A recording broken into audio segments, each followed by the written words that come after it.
느헤미야서 9장 16절부터 22절 말씀까지입니다.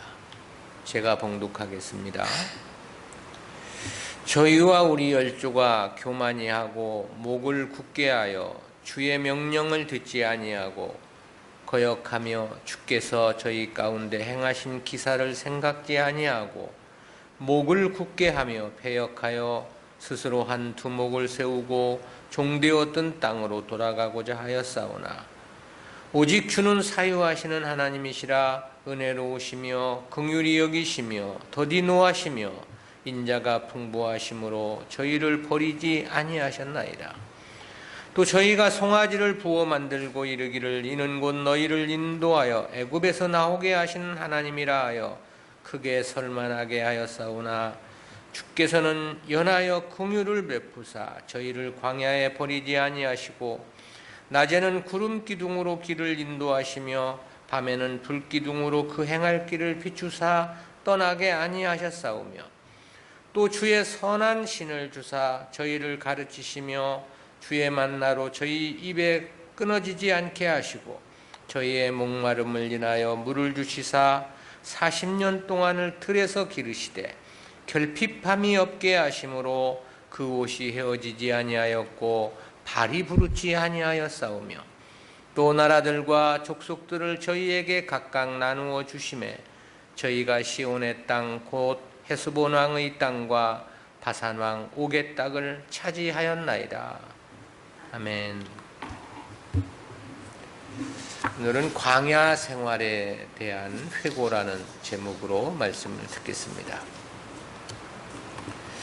본문 역시도 이스라엘 전 민족의 각성운동과 하나님을 찬양한 역사를 기술한 일련 기사입니다. 앞에 7절부터 15절은 믿음의 조상 아브라함으로부터 시작해서 시내산 언약 체결까지에 대한 역사 회고였습니다. 이어진 본날락은 40여 년 세월 조상들이 경험했던 광야 생활에 대한 역사를 회고한 부분입니다. 본문 16절부터 22절까지의 이 부분은 구속사적 교훈까지 넷으로 구분해서 살펴봅니다.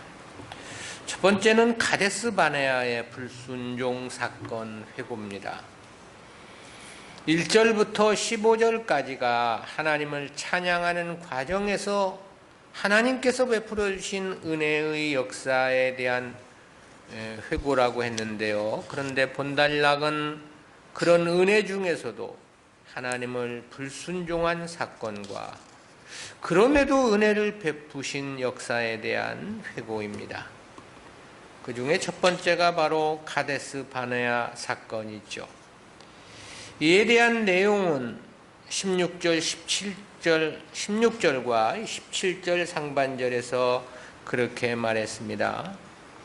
저희와 우리 열조가 교만히 하고 목을 굳게 하여 주의 명령을 듣지 아니하고 거역하며 주께서 저희 가운데 행하신 기사를 생각지 아니하고 목을 굳게 하며 패역하여 스스로 한 두목을 세우고 종되었던 땅으로 돌아가고자 하였사오나. 여기서 이 지적된 이스라엘 불순종은 크게 두 가지로 요약이 되는데요. 첫 번째는 교만해져서 목을 굳게 하여 주의 명령을 거역한 사건입니다. 한글 개역 성경은 저희와 우리 열조라고 해서 마치 두 그룹을 말하는 것처럼 번역을 했는데 원문의 의미는 저희 곧 우리 열조들 그런 표현입니다.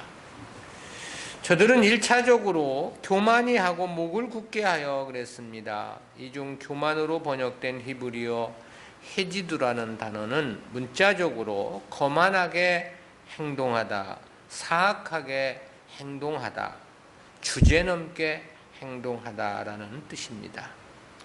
즉 모세와 하나님을 전적으로 무시했음을 지적한 말씀입니다.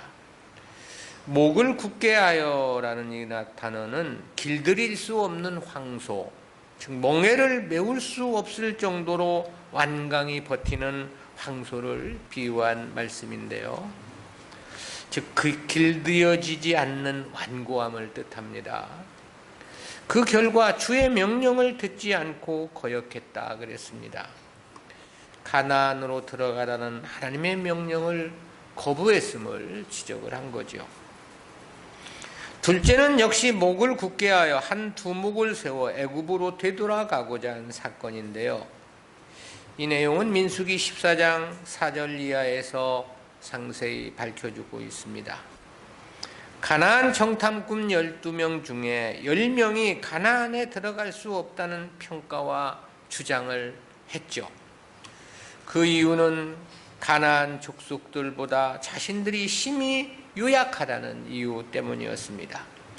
그러자 백성들이 울며 불며 가나안 입성을 거부하고 도리어 애굽으로 되돌아가려는 시도를 했던 거죠. 저들은 그동안 애굽에서의 10가지 재앙과 홍해바다를 가르신 하나님의 놀라운 이적을 목격한 자들이었습니다. 가나안 족속들보다 10배는 더 강한 애굽도 초토화시키고 자신들을 바로의 손에서 구원을 내신 하나님이셨다라는 거죠.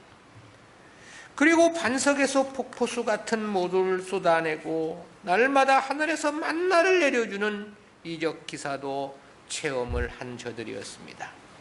구름기둥 불기둥으로 자신들을 보호해 주시는 하나님의 역사도 체험을 했죠. 그럼에도 저들은 하나님을 믿지 못했던 것입니다. 그래서 한 사람의 두목을 세워 애굽으로 돌아가려는 시도를 했다는 거죠. 그러나 그럼에도 불구하고 하나님은 저들에게 은혜를 베풀어 주셨음을 회고하고 있는 것입니다. 그것이 17절 하반절인데요. 오직 주는 사유하시는 하나님이시라 은혜로우시며 긍휼히 여기시며 더디노하시며 인자가 풍부하심으로 저희를 버리지 아니하셨나이다. 여기서는 하나님의 특별하신 성품 5가지를 나열하며 하나님의 은혜를 찬양한 내용인데요. 첫 번째는 사유하시는 하나님을 말했습니다. 여기서 이 사유에 해당하는 히브리어 셀레호트는 사하다, 용서하다라는 뜻의 살라흐에서 유래한 복수형 단어입니다. 이 단어가 복수형이라는 것은 하나님은 자기 백성들의 죄를 끊임없이 사해 주셨다는 것을 나타냅니다. 실제 하나님은 자기 백성들에게만은 사유의 하나님이셨죠. 창세 이전부터 저들을 그리스도 안에서 선택하셨다는 것도 사유하시는 하나님이심을 분명히 하고 있는 거고요. 때문에 주님은 누가복음 15장에서 탕자를 받아주시는 아버지의 비유를 말씀해 주기도 하셨습니다. 또 마태복음 18장 21절에서는 베드로에게 형제의 죄에 대해서는 7번씩 70번이라도 용서해 주어야 함을 말씀하신 바도 있죠. 두 번째는 은혜로우시며 그랬습니다. 은혜는 한눈이라는 히브리어인데 호의를 베풀다 또는 주다, 동정하다라는 뜻의 하나안에서 유래한 단어입니다. 문자적인 의미처럼 하나님은 성도들에게 하나님의 모든 것을 다 주시기를 원하시죠. 이에 대해서 에베소서 1장 3절에서는 하늘에 속한 신령한 복이라고 함축하여 말했습니다. 창세전에 우리를 그리스도 안에서 선택하신 것이 우리에게 조건 없이 하나님의 기업을 주시기 위함이었다라는 거죠.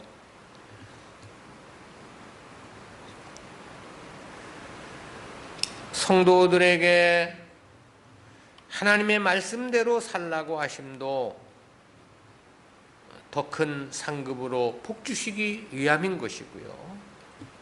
실로 하나님은 성도들에게 모든 것을 주시기를 원하시는 분이십니다. 그래서 주님은 그런 말씀을 하신 바 있습니다. 로마서 8장 32절이죠.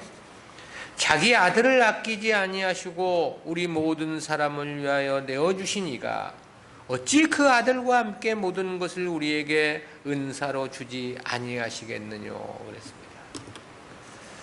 물론 여기서 모든 것을 주신다는 것은 세상과 관련한 말은 아닙니다. 하나님의 나라 영생의 기업과 관련된 말씀이죠. 이 성경 말씀을 그냥 문자대로 그대로 해석해가지고 모든 것 주시기를 원하시니 아무 것이나 구하면 주신다는 그렇게 성경을 해석하는 것은 그건 심히 큰 왜곡이며 잘못된 겁니다.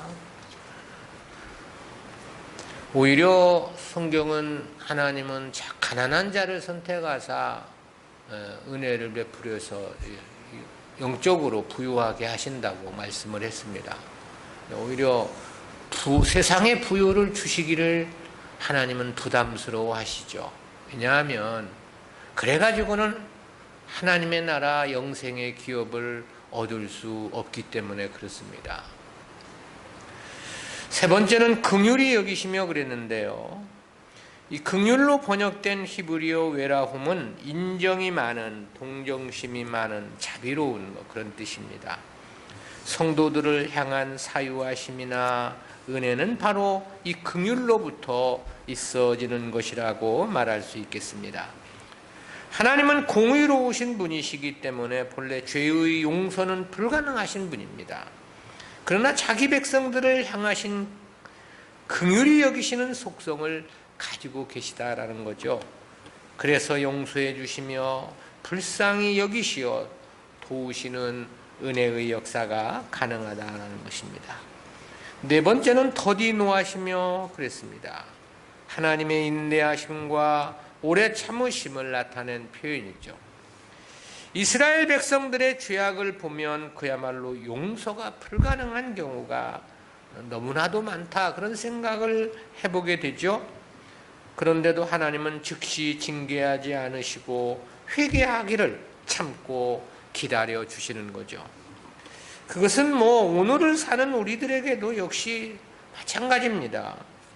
하나님의 더디 노하심 때문에 우리가 살아갈 수 있다, 그렇게 말할 수 있겠습니다. 왜냐하면 우리들의 죄악의 성향을 보면 그야말로 날마다 하나님의 노하심과 징계하심 앞에 서 있어야만 하는 그러한 삶이기 때문에 그런 거죠. 다섯 번째는 인자가 풍부하심으로 그랬습니다. 여기서 인자에 해당하는 히브리어 외헤세드라는 단어는 인애, 자비, 친절, 연민 등의 뜻을 나타내는데요. 그리고 풍부로 번역된 외라브라는 단어는 많고 크다는 뜻의 형용사입니다.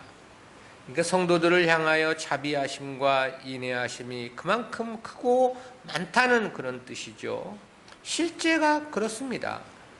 하나님은 심히 큰 이적과 기사로 자기 백성들을 애굽에서 구해내 주셨던 겁니다. 그럼에도 이스라엘은 하나님을 거부하고 배신한 경우가 한두 번이 아니었던 거지요. 그럼에도 하나님은 그들을 버리시지 않고 끝까지 인자를 베풀어 주셨음을 찬양하고 있는 것입니다. 두 번째는 송아지 우상 사건에 대한 회고입니다. 압달락은 카데스 바네아의 불순종과 애굽으로 되돌아가려는 이스라엘에 대한 패역에 대한 회고였는데요. 이어진 18절은 시내산 밑에서 아론의 주도하에 송아지 우상을 만든 사건에 대한 회고입니다. 18절이죠. 또 저희가 송아지를 부어 만들고 이르기를 이는 곧 너희를 인도하여 애굽에서 나오게 하신 하나님이라 하여 크게 설만하게 하였사오니. 이 본절에서 회고한 금송아지 우상 사건은 출애굽기 32장에 기록되어 있죠. 당시 모세는 하나님의 부르심을 받아 시내산에 올라간 상태였습니다. 모세는 거기서 40일 동안 금식하며 하나님으로부터 율법을 수여받았죠. 근데 이스라엘 백성들은 모세가 산에서 내려오지 않자 그에게 큰 병고가 생긴 것으로 오해를 했습니다. 즉 모세가 죽은 것으로 간주를 했던 거죠. 그러자 백성들은 아론으로 하여금 모세를 대신하여 자신들을 인도할 금송아지 우상을 만들도록 요구를 했죠.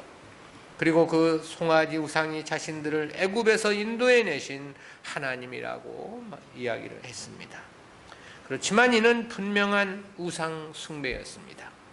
그것은 그 어디에서도 송아지 형상이 하나님이라는 말씀을 주신 바가 없기 때문에 그렇죠. 특히 이러한 종교적 형태는 과거 애굽에서 종살이할 때 배우고 습득한 것이었던 것으로 보입니다. 당시 애굽에서는 수많은 동물들을 숭배했습니다.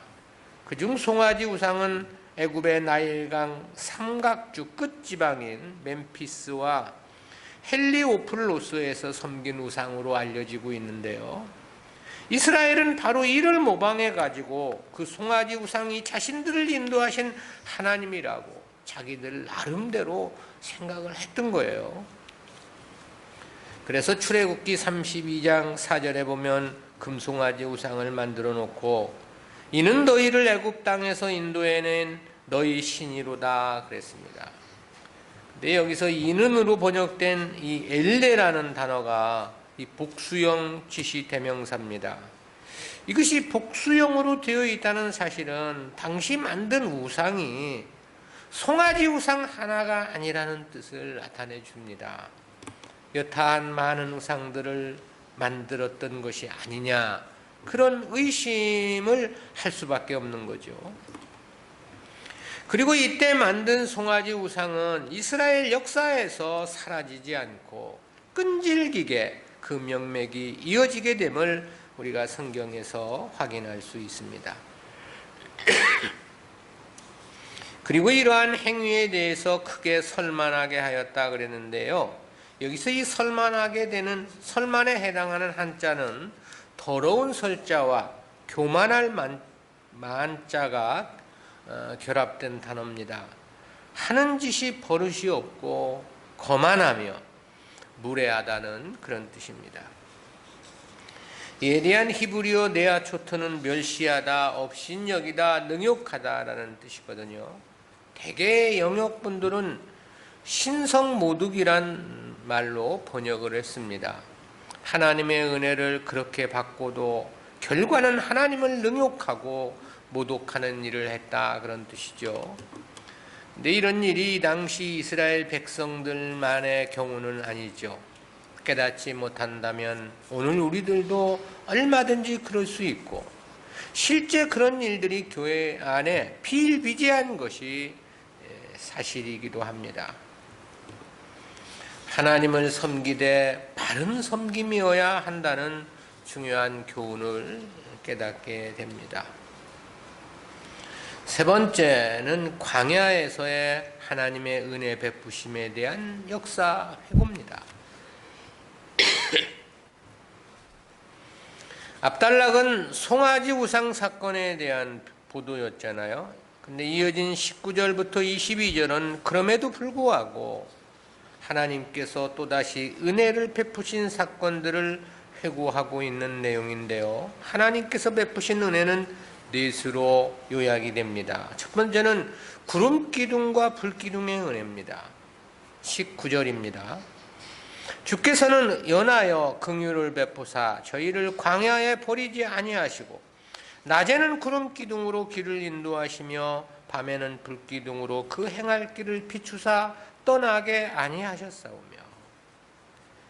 이 19절 전반절은 송아지 우상을 섬기는 심히 하나님을 모독하는 행위에도 불구하고 긍휼을 베푸신 역사에 대해서 회고하고 있는 거죠.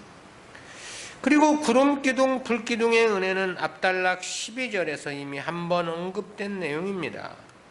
당시 그곳 광야는 낮에는 폭염이었고 밤에는 혹한의 추위가 반복되는 상황이라고 그랬죠.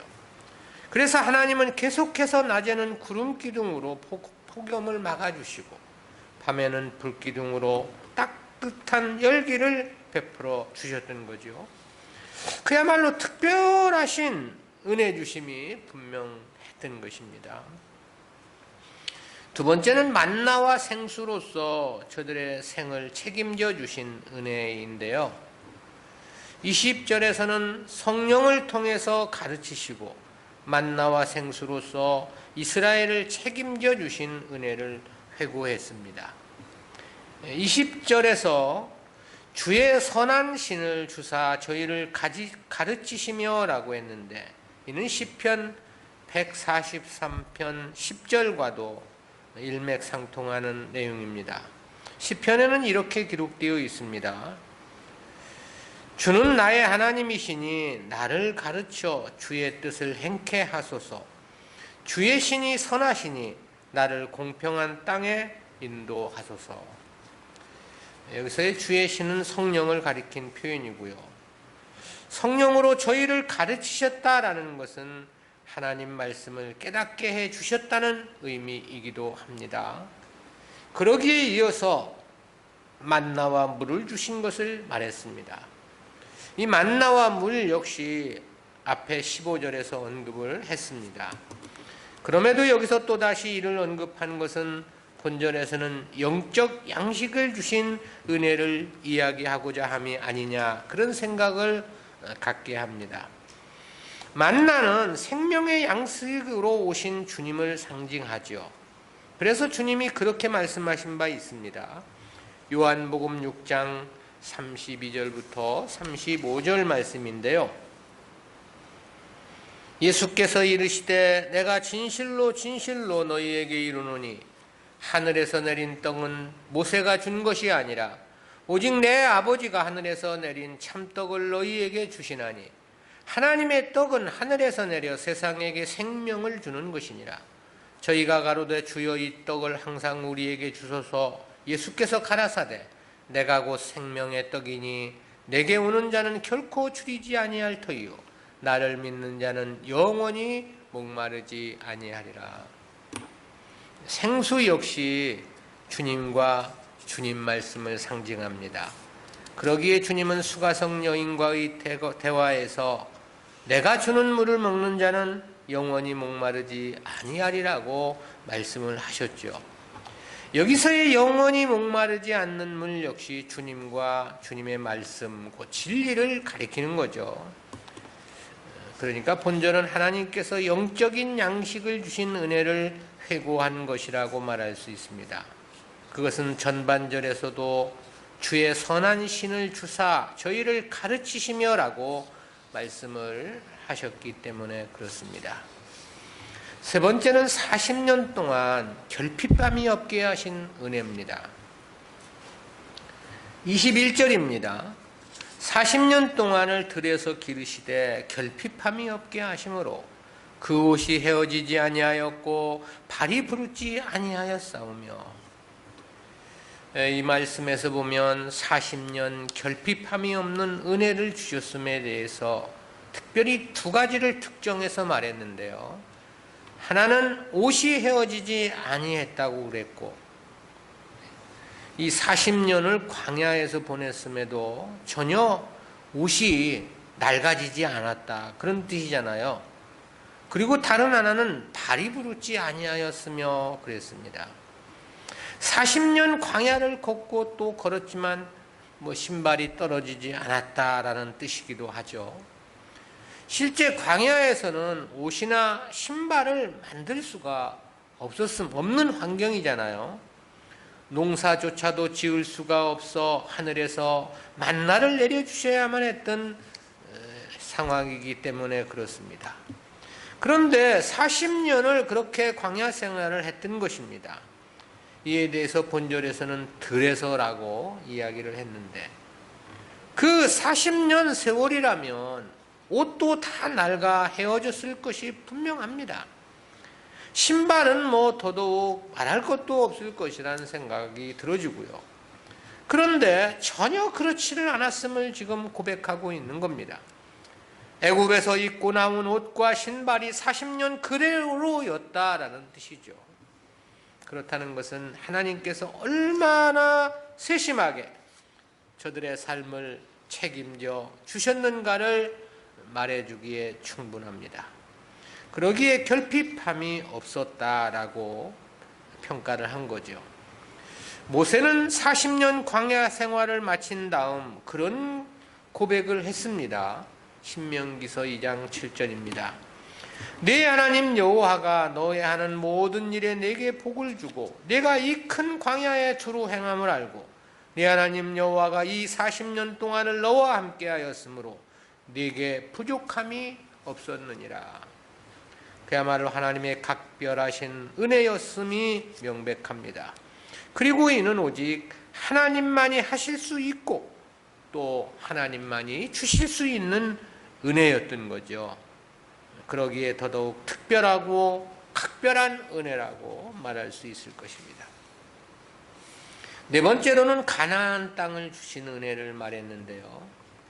압달락은 40년 광야 생활에서 영적인 것과 육신적인 은혜를 주신 역사에 대한 회고였습니다. 이어진 내용은 가나안 땅을 저들의 기업으로 주신 은혜에 대한 회고입니다. 이에 대해서 22절에서 그렇게 보도를 했습니다. 또 나라들과 족속들을 저희에게 각각 나누어 주심에 저희가 시온의 땅 곧 헤스본 왕의 땅과 바산 왕 옥의 땅을 차지하였나이다.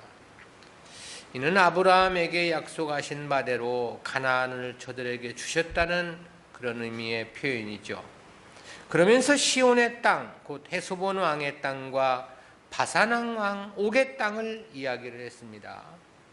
여기서 이 시온은 가나안 동편 아모리족을 다스리던 왕을 가리키는 거고요. 헤스본은 그가 다스리던 지역의 수도를 가리킨 것입니다. 바산은 시온이 다스리던 지역의 북쪽에 위치한 나라였습니다. 그 나라는 당시 옥이 다스리고 있었습니다. 그런데 이 두 곳을 빼앗아 르우벤 지파와 므낫세 지파에게 분배해 주었죠. 근데 여기서 특별히 요단강 동편의 이 두 나라만을 언급한 것은 이 두 곳이 가나안 정복 시 가장 먼저 빼앗은 땅이었기 때문입니다. 그리고 그것은 하나님의 전적인 도우심의 결과이기도 했고요. 따라서 이를 상고하며 하나님의 은혜를 감사하고 찬양을 하고 있는 거죠. 우리는 이러한 말씀에서 두 가지 구속사적인 교훈을 생각해 봅니다. 첫 번째는 세상 것에 집착하면 그 누구도 믿음의 승리는 불가능하다는 교훈입니다. 그것은 광야에서의 이스라엘 백성들의 패역한 행동들을 통해서 깨닫는 교훈입니다. 당시 광야 생활을 했던 이스라엘은 그야말로 놀라운 하나님의 은혜와 보호하심 속에 가나안을 가는 노정이었습니다. 그럼에도 저들은 교만하고 목이 고다 가나안을 거부하고 다시 애굽으로 돌아가고자 했다고 그랬죠. 또 송아지 우상을 만들어 하나님을 능욕하는 죄를 범했다고 했습니다. 그렇다면 저들은 그토록 큰 은혜를 입었으면서도 어찌 그렇게 배은의 행위를 할 수 있었는가를 생각해 보지 않을 수 없는 거죠. 그 원인을 찾아보면 저들은 직면하는 세상 환경에만 집착했기 때문이 아니었느냐라는 것입니다. 실제 앞에서 살핀 바와 같이 이스라엘이 하나님께로부터 받은 은혜는 그야말로 특별했습니다. 40년 입은 옷과 신발이 헤어지지 않았다고 그랬잖아요.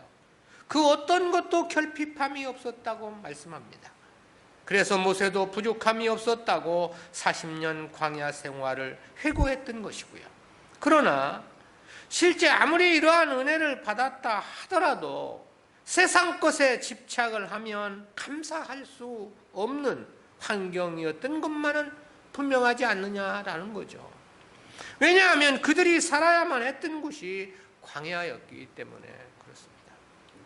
광야는 사실 생활 기반 시설이 갖추어진 성읍이나 도시가 아니었죠. 그저 장막을 치고 옮겨 다니며 살아야만 하는 유랑 생활일 뿐이었습니다. 40년 옷과 신발이 헤어지지 않았다고 했지만 그러나 그들은 40년 세월을 애굽에서 입고 나온 그 옷만 계속 그것만 입고 살아야만 하지 않았느냐라는 거죠. 생각해 보면 정말 지겹기도 하고 입은 옷 또 입고 또 입고 또 입고 하다 보니까 뭐 질리기도 뭐 했을 것이란 생각이 들어지기도 합니다. 40년을 만나 마늘 먹고 살았던 것도 마찬가지 아니겠습니까? 그래서 이스라엘 백성들이 민수기 11장 5절에서 그렇게 불평하잖아요. 우리가 애굽에 있을 때에는 값없이 생선과 회와 수박과 부추와 파와 마늘들을 먹은 것이 생각나거늘. 어찌 보면 애굽의 종살이만도 못하다 그런 푸념을 하고 있는 겁니다. 그러니 사실 보이는 세상 것에 집착하게 되면 어찌 원망하지 않고 불평하지 않을 수 있겠는가라는 것입니다. 본래 세상 것이라는 것은 아무리 많이 쌓아놓는다 하더라도 만족함이 없는 게 이 세상입니다. 솔로몬처럼 그 부귀영화를 광야 백성들에게 주었다면 불평하지 않았을까요? 만족했을까요? 그래서 하나님을 찬양했을까요? 천만의 말씀이다. 보이는 이 세상 것에 눈길을 쏟게 되면 그 어떠한 환경에서도 불평할 수밖에 없는 것은 인간은 이 세상 것으로는 만족할 수 없기 때문에 그렇습니다. 비단 그 시대만이 아니고 우리 시대도 역시 그렇지요. 그래서 주님은 하나님과 세상을 겸하여 섬길 수 없다고 말씀을 하셨던 거고, 세상 것에 집착하게 되면 말씀의 열매를 맺을 수 없다는 뜻에서 주님은 그런 말씀을 하신 바도 있습니다. 마태복음 13장 22절입니다. 가시떨기에 뿌리웠다는 것은 말씀을 들으나 세상의 염려와 재리의 유혹에 말씀이 막혀 결실치 못하는 자요. 교회가 이 세상 것을 말해서는 안 되는 이유입니다. 성도가 세상 것에 욕심을 내고 이 땅의 것에 집착을 해서는 안 되는 이유인 것입니다. 마지막 한 움큼의 밀가루일 뿐이라도 감사함으로 그 현실을 받아들이는 게 믿음이다라는 것입니다. 왜냐하면 세상 것에 눈길을 쏟는 그 순간부터 절대 믿음의 승리는 불가능하기 때문에 그렇습니다. 두 번째는 믿음이라 해서 다 믿음은 아니라는 교훈입니다.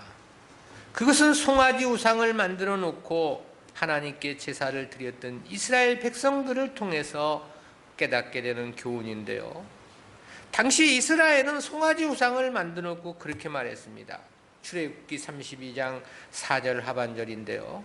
그들이 말하되 이스라엘아 이는 너희를 애굽 땅에서 인도하여 낸 너희 신이로다 하는지라. 그리고 이어서 그 이튿날을 절기로 정하고 하나님께 번제와 화목제를 드렸다고 했습니다. 이에 대해서는 이렇게 기록되어 있죠. 출애굽기 32장 5절 6절 말씀입니다. 아론이 보고 그 앞에 단을 쌓고 이에 공포하여 가로되 내일은 여호와의 절이니라 하니 이튿날에 그들이 일찍이 일어나 번제를 드리며 화목제를 드리고 앉아서 먹고 마시며 일어나서 뛰놀더라. 하나님께 번제와 화목제를 드리고 축제를 벌렸다 그런 뜻이죠. 이 번제라는 것은 본래 모든 것을 하나님께 드리고 헌신하겠다는 의미의 제사입니다. 그리고 화목제는 하나님과의 화목을 위한 제사이고요. 그러니까 당시 이스라엘은 하나님을 못 믿겠다며 하나님을 배신한 것은 아니었습니다. 도리어 하나님께 헌신하겠다며 절기를 정하고 기뻐 축제까지 벌렸던 것입니다. 그러나 하나님은 저들의 이러한 행위에 대해서 하나님 앞에 크게 설만히 행하였다 이렇게 지적을 하고 있습니다. 한자의 문자적 의미가 하는 짓이 버릇이 없고 거만하며 무례하다는 뜻이라고 말했습니다. 히브리어의 뜻은 멸시하다, 업신여기다, 능욕하다라는 뜻이라고 말했죠. 때문에 대개의 영역본들은 신성모독이라는 의미로 번역을 했다고 그랬습니다. 즉 절기를 정하고 헌신과 화목을 다짐하는 제사를 하나님께 드렸지만 그것은 하나님을 능욕하는 망령된 행실이었다라는 그런 뜻이죠. 왜 그런 것인가?